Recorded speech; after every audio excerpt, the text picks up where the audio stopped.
नमस्कार दोस्तों, ढोल में पोल चैनल में आप सब मित्रों का हार्दिक स्वागत करता हूं। दोस्तों, वाल्मीकि रामायण के अंतर्गत आपको ज्ञात है कि सीता जी का अपहरण हो चुका है और बाली को मार चुके हैं रामचंद्र जी। सुग्रीव वायदा कर चुका है कि मैं 6 महीने के अंदर सीता जी का पता लगा के रहूँगा, और आश्वस्त होकर के रामचंद्र जी 4 मास जो वर्षा ऋतु के होते हैं उन्हें काट रहे हैं, और वो कट चुके हैं। जब 4 मास बीत गए हैं वर्षा के, तो उन्हें बड़ा पश्चाताप होता है। एक तो वो सीता के विरह से बहुत दुखी हैं, दूसरे वो ये कहते हैं कि ये जो है बानर सुग्रीव बड़ा ही ये स्वार्थी निकला, इसका अपना काम सिद्ध करा लिया हमसे, बाली को मरवा करके राज्य सिंहासन ले लिया इसने, और अब जो है तारा आदि अपनी पत्नियों के साथ रमण कर रहा है। भूल गया वो हमसे किए हुए वायदे को। तो लक्ष्मण जाइए और उसको याद दिलाइए कि अभी जैसे बाली मारा है, ऐसे ही उन बाणों से रामचंद्र जी तुझे भी मार डालेंगे, छोड़ेंगे नहीं। तो वो इसकी एक कृतज्ञता का जो वो कर रहा है उसको जो है एहसास करा के आइए। तो लक्ष्मण जी बड़े रोष में जाते हैं और वहाँ मुलाकात करते हैं सुग्रीव से। सुग्रीव से मुलाकात से पूर्व वो तारा से मिलते हैं। तारा निकल के आती है, सुग्रीव भेजता है कि आप जाइए, देखिए किससे रोष में आए हुए हैं, क्योंकि मंत्रियों ने बता दिया था कि लक्ष्मण जी बहुत रोष में आए हुए हैं। तो वो डर की वजह से तारा को भेजता है, और तारा फिर ज्ञान देती है। किस तरह से ज्ञान देती है दोस्तों, उससे ये सिद्ध होता है कि वो बताती है लंका में कितनी सेना है, हमारे पास कितनी वानर सेना है। दोस्तों, इससे ये सिद्ध हो जाता है कि वाल्मीकि रामायण में भी बहुत गप सपाड़े छोड़े गए हैं दोस्तों। और ये जो है वीडियो बड़ा रोमांचक है, बड़ा रोचक है, दिलचस्प है दोस्तों। तो इसलिए आपसे अनुरोध करूँगा कि पूरी कहानी को जान लेते हैं। थोड़ा सा समय लग सकता है, लेकिन आपको आनंद आएगा दोस्तों, कहीं आपको बोरियत नहीं होगी और जानकारी मिलेगी आपको राम जी के बारे में समझने में, लक्ष्मण जी के चरित्र व्यवहार के समझने में, सुग्रीव का तारा का चरित्र व्यवहार समझने में, और ये समझने में कि वाल्मीकि जी ने कितनी लंबी चौड़ी गप छोड़ी हैं दोस्तों।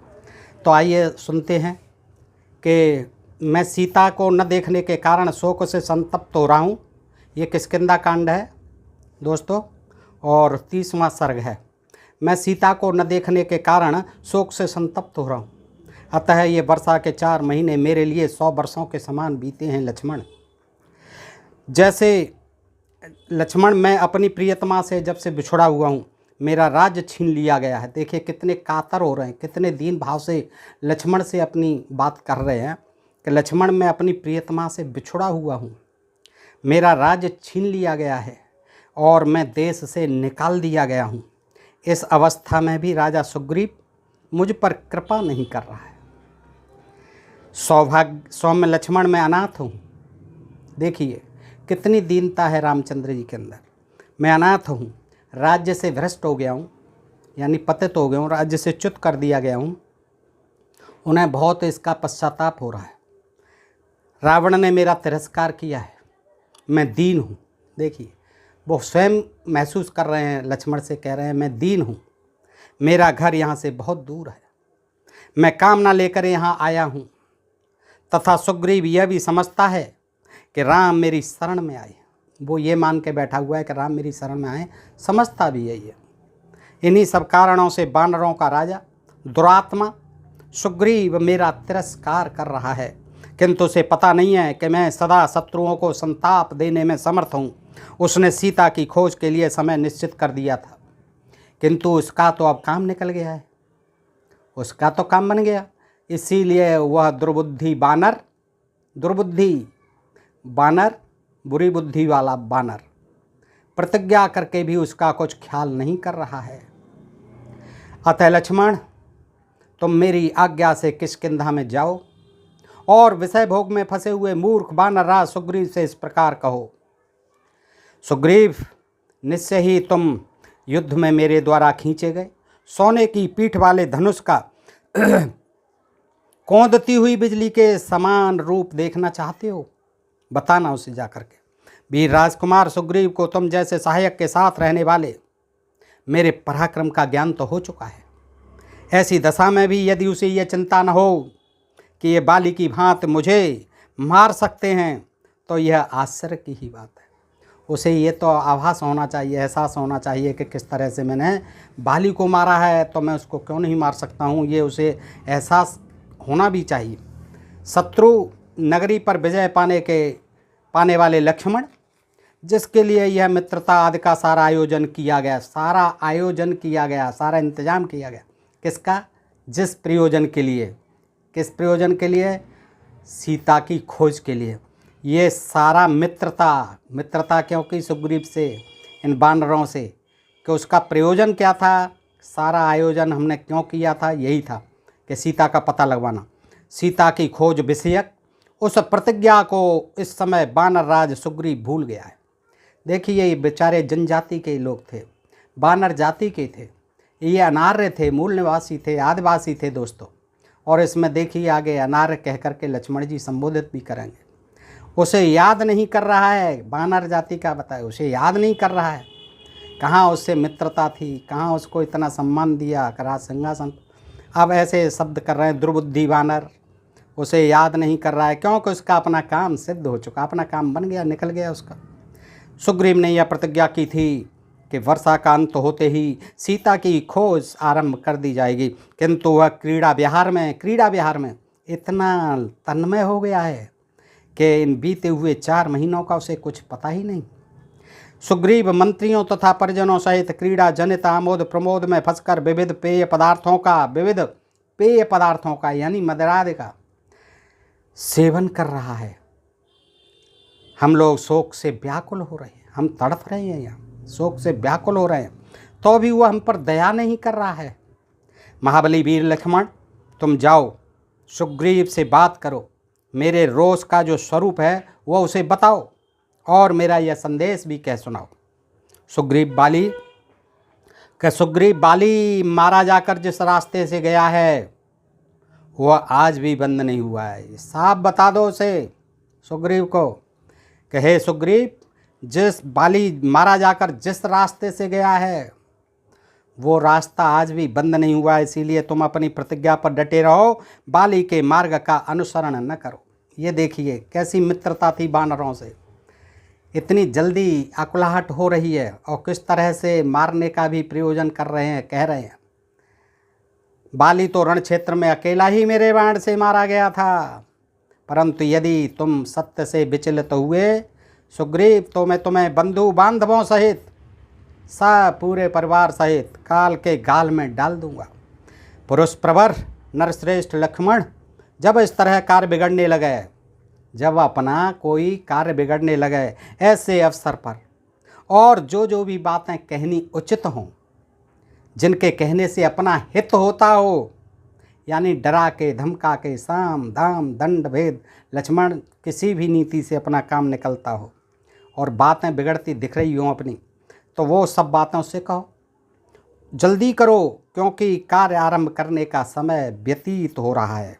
सुग्रीव से कहो, वानरराज, तुम सनातन धर्म पर दृष्टि रखकर अपनी की हुई प्रतिज्ञा को सत्य कर दिखाओ, अन्यथा ऐसा न हो कि तुम्हें आज ही मेरे बाणों से प्रेरित हो प्रेत भाव को प्राप्त होकर यमलोक में बाली का दर्शन करना पड़े। यानी बाली यमलोक में था, तो वो कहते हैं कि बता दीजिए उसे और अपनी प्रतिज्ञा को याद दिला दीजिए जाके, अन्यथा ऐसा न हो कि तुम्हें आज ही मेरे बाणों से प्रेरित हो प्रेत भाव को प्राप्त होकर यमलोक में वाली का दर्शन करना पड़ा। देखिए सीधी सीधी कितनी कड़ी धमकी थी ये सुग्रीव को, मित्र को। मानव वंश की वृद्धि करने वाले उग्र तेजस्वी लक्ष्मण ने जब अपने बड़े भाई को दुखी बढ़े हुए तीव्र रोष से युक्त तथा अधिक बोलते देखा, तब वानरराज सुग्रीव के प्रति कठोर भाव धारण कर लिया। दोस्तों बहुत रोचक प्रसंग है, इसलिए मैं चाहता हूं कि आप इसका आनंद लें दोस्तों, और संक्षेप में ही सुना रहा हूं, मैं पूरा नहीं सुनाऊंगा, जहां जहां ज़रूरी है वही सुनाऊंगा आपको। कि श्री राम के छोटे भाई नरेंद्र कुमार लक्ष्मण ने उस समय सीता को कामना से युक्त, दुखी, उदार हृदय, शोकग्रस्त तथा बढ़े हुए रोष वाले ज्येष्ठ भ्राता महाराज श्री राम से इस प्रकार कहा। लक्ष्मण ने सुन करके क्या कहा, आर्य सुग्रीव बानर है। देखिए आर्य संबोधित करते हैं, आर्य सुग्रीव बानर है, वह श्रेष्ठ पुरुषों के लिए उचित सदाचार पर स्थिर नहीं रह सकेगा। यहाँ आर्य का मतलब जो है लोग कहते हैं कि श्रेष्ठ भी होता है, तो श्रेष्ठ भाई को क्यों श्रेष्ठ कहेंगे? श्रेष्ठ कहने का मतलब ही नहीं है, श्रेष्ठ तो वो हैं ही, वो सर्वश्रेष्ठ हैं। तो आर्य कहा उन्होंने, आर्य सुग्रीव बानर है, बानर है, बंदर है, वह श्रेष्ठ पुरुषों के लिए उचित सदाचार पर स्थिर नहीं रह सकता। बानर कैसे स्थिर रह सकता है? बानर जाति का है, वो सदाचार क्या जाने है, कैसे उस पर स्थिर रहेगा? सुग्रीव इस बात को भी नहीं मानता है कि अग्नि को साक्षी देकर श्री रघुनाथ जी के साथ मित्रता स्थापना स्वरूप जो सत्कर्म किया, अग्नि को साक्षी करके की थी मित्रता, ऐसे नहीं की थी। अग्नि को साक्षी बनाया गया था, उसी के फल से मुझे निष्कंटक राजभोग प्राप्त हुए हैं, अतः वह बानरों की राज्य लक्ष्मी का पालन और उपभोग नहीं कर सकेगा, क्योंकि उसकी बुद्धि मित्र धर्म के पालन के लिए आगे नहीं बढ़ रही है। लक्ष्मण जी भी कह रहे हैं इसी बात। बानर है, उसकी मित्रता कोई कामयाब नहीं है, सदाचार को जानता नहीं है, नीति नियम को जानता नहीं है, उसकी बुद्धि जो है मित्र धर्म के पालन के लिए आगे नहीं बढ़ रही है। इसीलिए सुग्रीव के आगे लक्ष्मण कहते हैं, सुग्रीव की बुद्धि मारी गई है, इसलिए वह विषय भोगों में आसक्त हो गया है। अब यहीं बैठे बैठे क्या पता पड़ रहा है आपको? अब जाइए वहाँ देखिए कितना विषय भोगों में आसक्त है, कि कैसे शासन चला रहा है अपना जो बानरों के ऊपर।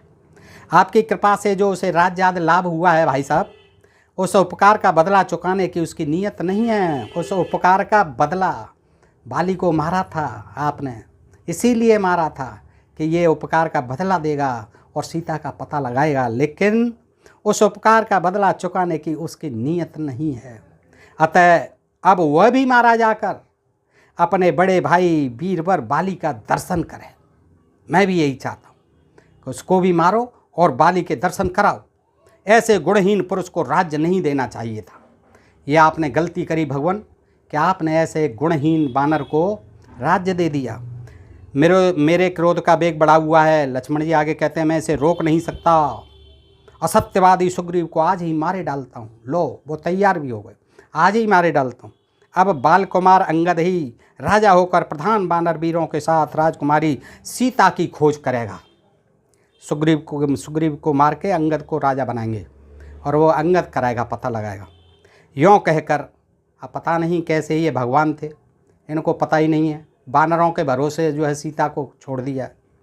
अरे खुद पता होना चाहिए आपको, आप भगवान हैं, मर्यादा पुरुष हैं, अंतर्यामी हैं, तो आप जो है क्यों बानरों को, फिर आपके इतना ही काम करना था तो बहुत कई अक्षौणी सेना थी भरत के पास, उसने जो है गांधार तक कई देश तक पर हमले किए थे और तक्ष को बसाया था। तक्षशिला जो थी उसके लड़के तक्ष ने, दोस्तों इसका भी वीडियो बनाऊंगा कि तक्षशिला के खंडर आज भी हैं, लेकिन अयोध्या के खंडर कहीं नहीं मिलते। तो दोस्तों भरत के लड़के तक्ष ने तक्षशिला को, ऐसा लिखा हुआ है, तक्षशिला को बसाया था। तो रामचंद्र जी ने उनको बानरों को क्यों परेशान किया, भोले वाले जनजाति बानरों, और उनको इतनी धमकियां दे रहे हैं, उनको एहसान का बदला चाहते हैं। तो आगे कहते हैं, यों कहकर लक्ष्मण धनुष बाण हाथ में ले बड़े वेग से चल पड़े। उन्होंने अपने जाने का प्रयोजन स्पष्ट शब्दों में निवेदन कर दिया था। युद्ध के लिए उनका प्रचंड कोप बढ़ा हुआ था, तथा वे क्या करने जा रहे हैं इस पर उन्होंने अच्छी तरह विचार नहीं किया था। क्रोध में थे, विचार नहीं किया कि किस लिए जा रहा हूँ मैं। उस समय विपक्षी वीरों का संहार करने वाले श्री रामचंद्र जी ने उन्हें शांत करने के लिए यह अनुनय युक्त बात कही। अब जो उन्होंने समझाने की कोशिश भी की कि भाई इतना गुस्सा मत करो, पहले समझाओ, बातचीत करो, इतना गुस्सा क्यों, कि आज ही मार दूंगा और अंगद को बिठाल दूंगा। सुमित्रा नंदन, तुम जैसे श्रेष्ठ पुरुष को संसार में ऐसा मित्र बदरूप निषिद्ध आचरण नहीं करना चाहिए। अब उनको तो कह रहे हैं, आप स्वयं कह रहे हैं, वो क्या गलत बात कह रहे हैं? लक्ष्मण जी भी वही कह रहे हैं जो आप कह रहे हैं। तो अब उनको ज्ञान दे रहे हैं कि मित्र बदरूप निषिद्ध आचरण नहीं करना चाहिए। जो उत्तम विवेक के द्वारा अपने क्रोध को मार देता है वह वीर समस्त पुरुषों में श्रेष्ठ है। इच्छाक कुल के सिंह लक्ष्मण ने निकट जाकर बानरराज सुग्रीव की विशाल चले गए, पहुँच गए। विशालपुरी किष्किंधा देखी जो पहाड़ों के बीच में बसी हुई थी। वानर सेना से व्याप्त होने के कारण वह पुरी दूसरों के लिए दुर्गम थी। क्षुब्ध हुए लक्ष्मण काल, मृत्यु और प्रलयकालीन अग्नि के समान भयंकर दिखाई देने लगे। उन्हें देखकर उन वानरों के शरीर भय से कांपने लगे पहुंच गए वहीं किष्किंधा पर्वत पर, और वे सैकड़ों की संख्या में चारों दिशाओं में भाग गए। तदनंतर कई श्रेष्ठ वानरों ने सुग्रीव के महल में जाकर लक्ष्मण के आगमन और क्रोध का समाचार निवेदन कर दिया सुग्रीव से। उस समय काम के अधीन हुए। देखिए वाल्मीकि जी भी लिख रहे हैं कि काम के अधीन हुए, बस और कोई काम ही नहीं था वानरों पे और सुग्रीव पर। वानर जो है काम के अधीन हुए। वानर राज सुग्रीव भोगासक्त हो तारा के साथ थे। अब देखिए वाल्मीकि जो है आंखों देखी बता रहे हैं। वाल्मीकि जी देख रहे होंगे कि वो तारा के साथ जो भोग में तल्लीन है, देख रहे, इसलिए उन्होंने उस श्रेष्ठ वानरों की बातें नहीं सुनी। सुग्रीव ने अनसुनी कर दी कि आए होंगे लक्ष्मण जी, वो अपने काम में लगे रहे थे, व्यस्त हो रहे थे। उस अवसर पर कुमार अंगद बेटा सुग्रीव का प्रज्वलित प्रलयाग्नि तथा क्रोध में भरे हुए नागराज शेष की भांत दृष्टिगोचर होने वाले लक्ष्मण के पास डरते डरते गए। वे अत्यंत विषाद में पड़ गए। महायशस्वी लक्ष्मण ने क्रोध से लाल आंखें करके अंगद को आदेश दिया, बेटा सुग्रीव को मेरे आने की सूचना दो।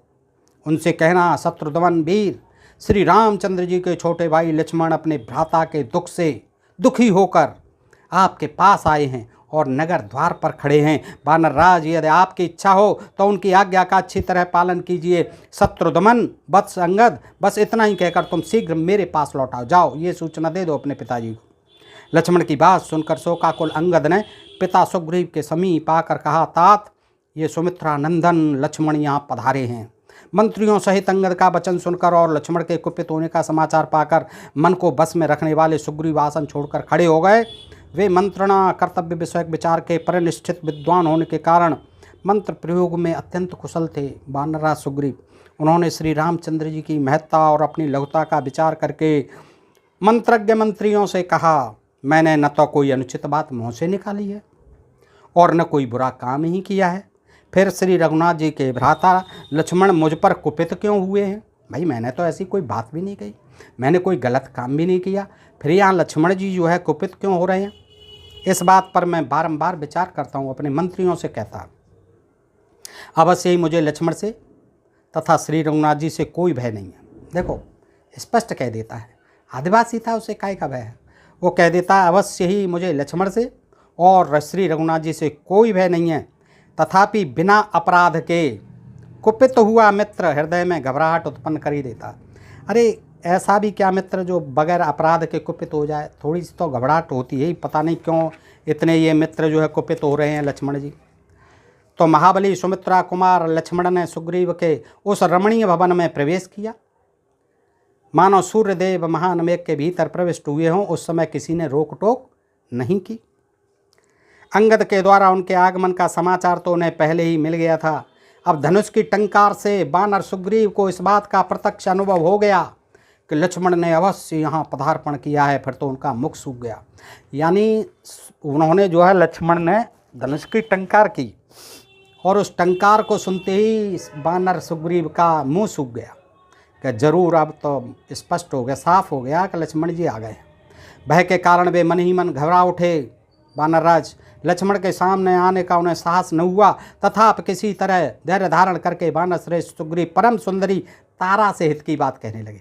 अब देखिए उनकी तो हिम्मत नहीं पड़ रही है। अब तारा से कहते हैं, हे सुंदरी, इनके रोष का क्या कारण हो सकता है? लक्ष्मण के रोष का क्या कारण हो सकता है जिससे स्वभावतः कोमल चित्त होने पर भी ये श्री रघुनाथ जी के छोटे भाई रुष्ट से होकर के यहाँ पधारे हैं? इतने क्रोध में कैसे पधारे हैं?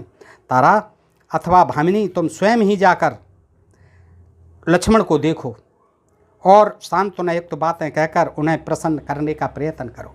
तारा से अनुरोध किया उसने कि मेरी तो हिम्मत नहीं पड़ रही है भाई, क्यों इतना जो है क्रोध में आए हुए हैं, ये धनुष की टंकार कर दी, मैं तो घबरा गया हूँ। अब तुम जाओ तारा जी और तुम जो है पता करो, उनसे बात करो कि लक्ष्मण जी की इतनी गुस्से का क्या कारण है। तो सुग्रीव को ऐसा कहने पर शुभ लक्षणा तारा लक्ष्मण के पास गई उसका पतला शरीर स्वाभाविक संकोच एवं विनय से झुका हुआ था। देखिए, वाल्मीकि जी सब देखते थे। पतला शरीर स्वाभाविक संकोच एवं विनय से झुका हुआ था। उसके नेत्र मद से चंचल हो रहे थे। अब ये क्या है, कवि की कल्पना है ना, वह वाल्मीकि जी देख रहे थे, लेकिन कवि जो है अपनी कल्पना से कहीं भी पहुंच सकता है। जहाँ पहुँचे रवि वहाँ पहुँचे कवि। तो पैर लड़खड़ा रहे थे और उसकी करधनी के सुवर्णमय सूत्र लटक रहे थे। पैर उसके भी लड़खड़ा रहे थे तारा के। वानरराज की पत्नी तारा पर दृष्टि पड़ते ही राजकुमार महात्मा लक्ष्मण अपना मुँह नीचा करके उदासीन भाव से खड़े हो गए। स्त्री के समीप होने से उनका क्रोध दूर हो गया। मधुपान के कारण तारा की नारी सुलभ लज्जा निवृत्त हो गई थी। देखिए कितना जो है वानरों का अपमान किया है, स्त्री जाति का अपमान किया है। वानरों की स्त्रियां शराब पीती थी। देखिए वाल्मीकि जी क्या देख रहे थे वहाँ, ऐसी भी क्या कल्पना। कहते हैं कि मधुपान के कारण, सुग्रीव को तो छोड़ो, उनके लिए तो रामचंद्र जी भी कह रहे हैं कि वो पी रहा है, पड़ा हुआ है पी के, लेकिन वो कहते हैं वाल्मीकि जी कि मधुपान के कारण तारा की नारी सुलभ लज्जा निवृत्त हो गई थी।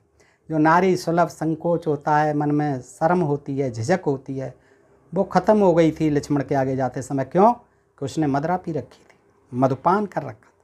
उसे राजकुमार लक्ष्मण की दृष्टि में कुछ प्रसन्नता का आभास मिला, इसलिए उसने स्नेह जनित निर्भीकता के साथ महान अर्थ से युक्त यह सांत्वनापूर्ण बात कही।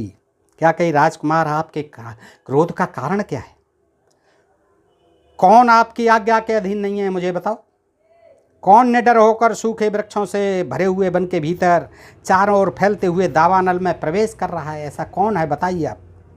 तारा के इस वचन में सांत्वना भरी थी। उससे अधिक प्रेम पूर्वक हृदय का भाव प्रकट किया गया था। उसे सुनकर लक्ष्मण के हृदय की आशंका जाती रही। वे कहने लगे, अपने स्वामी के हित में संलग्न रहने वाली तारा, तुम्हारा यह पति विषय भोग में आसक्त होकर धर्म और अर्थ के संग्रह का लोप कर रहा है। अब देखिए लक्ष्मण जी ज्ञान देते हैं। वो कहते हैं कि अपने स्वामी के हित में संलग्न रहने वाली तारा, तुम्हारा यह पति विषय भोग में आसक्त होकर धर्म और अर्थ के संग्रह का लोप कर रहा है। क्या तुम्हें इसकी इस अवस्था का पता नहीं है? तुम इसे समझाती क्यों नहीं? तारे, सुग्रीव अपने राज्य की स्थिरता के लिए प्रयास करता है। हम लोग शोक में डूबे हुए हैं, परंतु हमारी इसे तनिक भी चिंता नहीं होती है। यह अपने मंत्रियों तथा राज्यसभा के सदस्यों सहित केवल विषय भोगों का ही सेवन कर रहा है। वानरराज सुग्रीव ने 4 महीनों की अवधि निश्चित की थी। वे कभी बीत गए, परंतु वह मधुपान के मद से अत्यंत उन्मत्त होकर स्त्रियों के साथ क्रीड़ा विहार कर रहा है। अब देखिए लक्ष्मण जी ऐसी बात तारा से कहते हैं, स्त्री से कह रहे हैं। उसे बीते हुए समय का पता ही नहीं है। धर्म और अर्थ की सिद्धि के निमित्त प्रयत्न करने वाले पुरुष के लिए इस तरह मद्यपान करना अच्छा नहीं माना जाता है, क्योंकि मद्यपान से अर्थ, धर्म और काम तीनों का नाश होता। तारा को ज्ञान दे रहे हैं, क्योंकि तारा खुद भी पिए हुए थी, और वो कहते हैं कि मद्यपान से धर्म, अर्थ और काम तीनों का नाश होता। मित्र के किए हुए उपकार का यदि अवसर आने पर भी बदला न चुकाया जाए तो धर्म की हानि होती है। गुणवान मित्र के साथ मित्रता का नाता टूट जाने पर अपने अर्थ की भी बहुत बड़ी हानि उठानी पड़ती है। नरश्रेष्ठ, शरीर में उत्पन्न हुए काम का जो असह्य बात है उसको मैं भी जानती हूँ, तारा कहती है। काम का जो असह्य बल है शरीरों में, उसको मैं भी जानती हूँ, तथा उस काम द्वारा आबद्ध होकर सुग्रीव यहाँ आसक्त हो रहे हैं, यह भी मुझे मालूम है। साथ ही इस बात से मैं भी परिचित हूँ कि काम शक्ति के कारण ही इन दोनों सुग्रीव का मन दूसरे किसी काम में समर्थन करा दिया तारा से भी कामासक्त होने का। आप जो क्रोध के वशीभूत हो गए हैं, इसकी जान पड़ता है कि काम के अधीन हुए पुरुष की स्थिति का आपको बिल्कुल ज्ञान नहीं है। अब ये भी कहती है कि आप जो क्रोध के वशीभूत हो गए, इससे जान पड़ता है कि काम के अधीन हुए पुरुष की स्थिति का आपको बिल्कुल ज्ञान नहीं है कि कहाँ तक जा सकता है काम का दिन। बानर की तो बात ही क्या है, आदमी कहाँ तक चले जाते हैं, तो बानरों की क्या बात है। कामासक्त मनुष्य को भी देश, काल, अर्थ और धर्म का ज्ञान नहीं रह जाता, उनकी ओर दृष्टि नहीं जाती उसकी।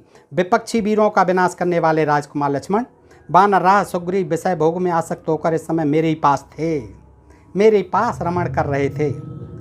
काम के आवेग में उन्होंने अपनी लज्जा का परित्याग कर दिया है, तो भी उन्हें अपना भाई समझकर क्षमा कीजिए। नरश्रेष्ठ, यद्यपि सुग्रीव इस समय काम के गुलाम हो रहे हैं, तथापि उन्होंने आपका कार्य सिद्ध करने के लिए बहुत पहले से ही उद्योग करना प्रारंभ कर दिया है।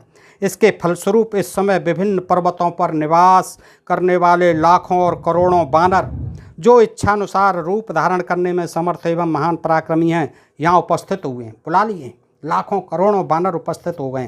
तारा के आग्रह और कार्य की जल्दी से प्रेरित होकर शत्रुघ्न, महाभाव लक्ष्मण सुग्रीव के महल के भीतर गए। अब लिवा ले गई सुग्रीव के पास। तो लक्ष्मण बेरोक टोक भीतर घुस आए थे। उन पुरुष शिरोमणि को क्रोध से भरा हुआ देख सुग्रीव की सारी इंद्रियां व्यथित हो उठीं।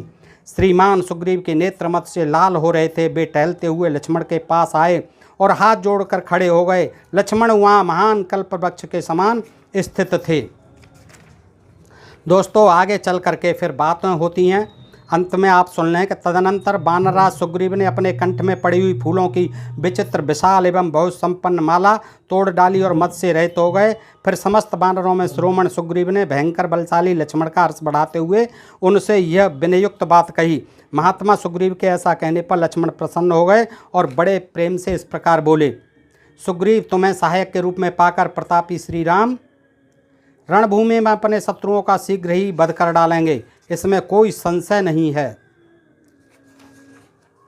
हाँ, इससे कहते हैं सुग्रीव उस समय राक्षस का वध करके श्री राम को सीता से उसी तरह मिलाएंगे।